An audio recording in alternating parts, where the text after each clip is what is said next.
Buenos días. ¿Cómo han estado? Las niñas han crecido bien rápido. ¿Necesitan ayuda con algo? Good morning. How have you all been? Wow, the girls have grown so quickly. Do you need help with anything? These are some of the regular greetings that I would hear in Columbia Heights, year 2002.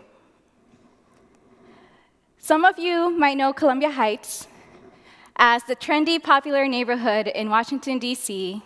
that houses a Target store, a Bed Bath & Beyond, a Best Buy.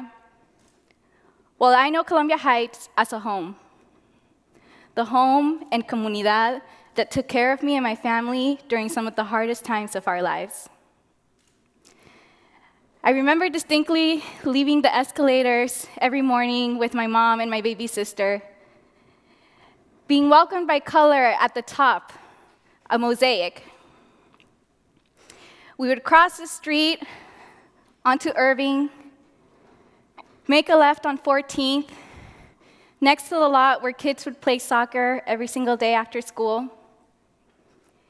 We would keep walking down past the Payless shoe store, next to the dollar store where if we were good and it was possible, my mom would buy us a toy, but if we were bad, she would make us go inside and look at the toys we could not have. That's right, don't mess with my mom. She's serious business. Past the store, we would keep walking down to Park Road, make a left, go past the pupuseria that had deliciousness inside, go past the Sacred Heart Church where we congregated every Sunday and where my sister and I did our first communion. We would finally walk across 16th Street where we would get to our school, Elsie Willow Stokes.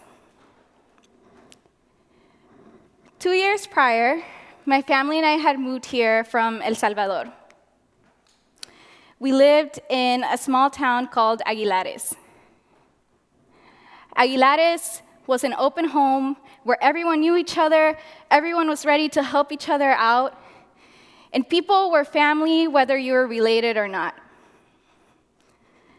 I grew up in a place where everyone knew your name, everyone would say good morning, and would really see you as who you were.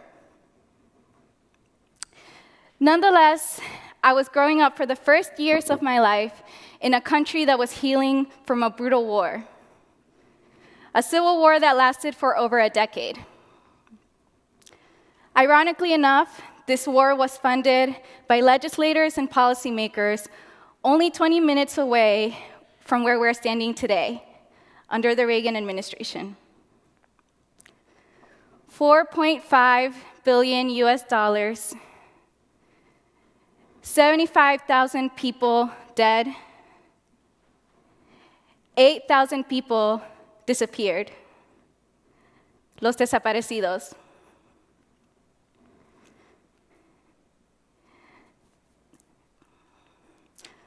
Los recordamos y siempre están en nuestro corazón. May they live in peace, rest in peace and power. Despite all the violence and the poverty that we saw around us, we would smile and try to see each other as the people that we were, families striving to do better. So when there was no option, my family decided to up and move to the United States, to Washington, D.C., to Columbia Heights. So it was every morning in Columbia Heights at Elsie Willow Stokes where Mr. Bobby, Ms. Constanza, and Ms. Layton, our teachers, reminded us that we were kids. You see, as a first-generation oldest daughter, I had a lot of responsibilities at 9 and 10 years old. I had to translate, fill out forms, make calls for appointments. Nonetheless, Columbia Heights reminded me on the daily that there was a reason why we were struggling. We were building that community together through all the challenges. We were poor, but we knew we had value in what we shared. 3 of the school values that all of our teachers taught us were, I will take care of myself, I will take care of others, I will take care of my community. No one exemplified this best as the moms and comadres, or godmothers, who were always ready on the dot at 2:45 to pick us up. They would share resources amongst each other about where to receive immigration services or where to receive health access, which was very limited for a lot of us in the community. But most importantly, where they could get the best pupusas. Also, just as important. And so this was the Columbia Heights that I knew. The one that was my home to me and my family, one of the few places where I didn't have to translate because most people were bilingual or knew Spanish. This was my home. Nonetheless, as we were growing up, my parents decided that we needed stability after having moved 4 times around the city. With my dad's unstable construction job seen through his calloused hands and his broken back, to my mom's inconsistent cleaning job, where every day we did not know if she was going to be able to have a job the next day. We quickly realized through our research that DC was simply not going to be an option for us. Rising housing prices, rising prices in living. We had to be separated from our home once again. So my family took the hard decision to move out to a place where we knew nothing about and we knew no one else, Hyattsville, Maryland. And that's where I grew up for the rest of high school and some part of middle school. And despite having moved on to Hyattsville, Maryland, we would be coming back and forth between Maryland and the city because we still had a home in Columbia Heights, we still knew people there, and we still received services there. It was really hard to obtain those services in Maryland. So this was the ebbs and flows of our daily life. School and home in Maryland, coming back to DC for work, going to the clinic there. And slowly we started sensing and seeing changes. More construction sites, more buildings. And in 2008, I clearly remember when the Target store popped up. I knew that something was changing, but I didn't have the language or the words to express what was going on in my community. Fast forward, 2010, this is a community that raised me and that allowed me to be the first person in my family to go to college. I ended up at Harvard University as a first-gen student. I remember my mom's tears as she was dropping me off, tears of joy and pride, of course, but also tears of uncertainty, because who knew what awaited me as being the only person in my area to have been and gotten into Harvard. So I did what my parents did when we first moved from El Salvador and sought out a comunidad, a community. And so I joined the Latinx groups on campus. I would join community dinners for Fuerza Latina, Raza, Latinas Unidas, and I found a second home. One of the few places on campus where I felt like I could be myself. We would talk about hot Cheetos, speak in Spanglish, share experiences on campus. And it was through one of those dinners that I found out about the Phillips Brooks House Association, or PBHA as it was known on campus. PBHA is the largest nonprofit student-run organization in the country. And it was through my beloved Latinx community that I found out that I could actually use my federal work study for my PBHA work. It was a space where we did reflection, we talked about identity, intersectionality, we would challenge each other to grow, to use our language for good, to use our actions intentionally. And so this also became my second home on campus, where I finally started learning language around social justice and how important that is, not only for myself, but for the community that I had left behind at home. And this changed my life because through them, I met the beautiful, amazing kids and families of the Key Latch program. a year-round program that worked with students in the South End neighborhood of Boston, specifically in the Villa Victoria. It was mostly composed of Puerto Rican families that had taught me so many lessons. They taught me that it's okay to speak up, everything from Jalis telling me that it's okay to have healthy conflict with everyone. This is a second grader, by the way. Or Tati, one of our junior counselors who became a director, telling me to stop forgetting my phone everywhere, which was one of my biggest problems. This was, again, another community that was formed through intentionality and thoughtfulness. And you knew you were in the Villa Victoria because as soon as you got there, you'd be welcomed by a beautiful mural, one created by the kids in the neighborhood in the 1960s. And this is where I learned one of my biggest lessons with Kilach.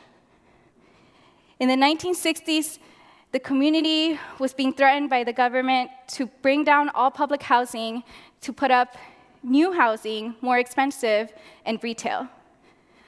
So the parents and grandparents of the Kilach kids actually fought to ensure that it remained affordable and that it remained for the community.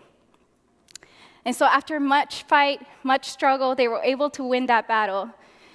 And they actually not only won the battle, but they modeled their housing after Puerto Rican homes. They had an architect go back and come back to create one that resembled the islands.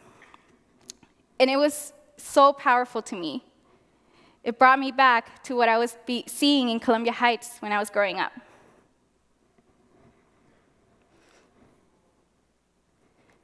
So, as I'm ending my college career, I sit in a sociology class where the professor pulls out this data. The sociology class is around urban spaces and how historical contexts come into play. And so one of the first things that stood out to me was that as he was talking about the most gentrified cities in the country, he goes on to say that DC is one of the top examples. Now, the first thing that I noticed is the zip code 200110. That I knew automatically was Columbia Heights. He then goes on to say Columbia Heights is a prime example across the country of gentrification. Gentrification through condos and retail and displacement of people across the city. So I knew I had to do something about this. I knew I had to return to DC and learn with my community. So why am I giving you all this context and all this information and all this data? This is why. In 2015, I found myself again leaving the metro escalators, past the mosaic that I knew too well. But this time, I was walking on 14th Street around new condos, more retail, at least 3 Starbucks on 14th, and feeling like a stranger in my own home. I started working with the Latin American Youth Center, where all these kids you see behind me were a part of this program that we started around post-high school options, everything from jobs to career to college. It's located on 14th and Columbia Road. And I will not forget the day that one of my kids, he's actually in this picture, who came into my office and started bawling and crying uncontrollably because he had just had an encounter with a police officer on 14th and Irving. The police officer thought he was skipping school, but he did not know that one of our youth was actually in the GED program, which meant he wasn't in regular school hours. There was a layer to this that made him super anxious about it, and that was because he was undocumented, and he felt that this would put him and his family in danger. So I sat there in silence. We both sat there crying because this was not the Columbia Heights that I knew. And I immediately became angry because this was the same neighborhood that for decades my immigrant community had held up during the most disinvested, forgotten times. We held out Columbia Heights when the rest of the city had forgotten about it. This story was a testament to how our brown and black bodies are being criminalized, are being policed in our own neighborhoods, because somehow we are now a threat, and somehow other people now see us as fear, or through fearful eyes.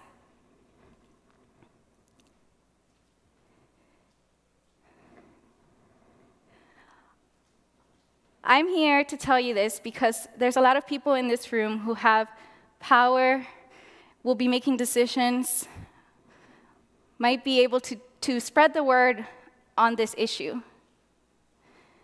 And so I'm here to tell you that our communities have value, they have dignity, they have histories, whether or not the data shows it. There's whole lives that have been built around these neighborhoods. Our communities are powerful and resistant, and they continue to persist despite the systemic oppressions that have been placed upon us for generations. But our communities are also exhausted. We're exhausted because not only do we have to deal with generational trauma, but we have to deal with trauma on the daily. Microaggressions, racism, classism, capitalism still looming in our daily lives. And some of our very own kids that you see here, DC natives, first, second generation immigrants recently arrived, children of the place that we once affectionately called Chocolate City. They must struggle with this on the daily and still continue to persist and resist. Think about it. I'm not the only one actually sharing this information. This past summer, the Washington Post came out with an article that showed that displacement is actively happening in DC. In fact, in some tracts, up to 57% of low-income populations have been displaced. Our brothers and sisters in Southeast and Northeast are experiencing some of the same displacement that Columbia Heights has experienced. So who is deciding that these big retail stores are what the community needs? Who decides that a Whole Foods or a Trader Joe's is what is needed for food access? Who is designing these spaces, and realistically, who are they being designed for? Because let's be real, housing doesn't only affect the people in the community, it really impacts health outcomes, education access, well-being. These are living, breathing communities that have been here building together through the hard times. So although I don't have all the answers for you today about how to solve this, I can tell you that we would need a whole other tech talk for community members to be in the stage sharing their wisdom with you. One thing I do have for you is a lesson that my mom taught me since I was young. Un corazón agradecido ve más allá de la superficie. A grateful heart can see beyond the surface. So today, I have the privilege to stand before you because I'm grateful for my community. I'm thankful because they raised me in so many valuable ways that go beyond a degree. And I'm thankful for you all to have listened to this story. And let's build allyship around this issue and actually educate ourselves on what this means to communities.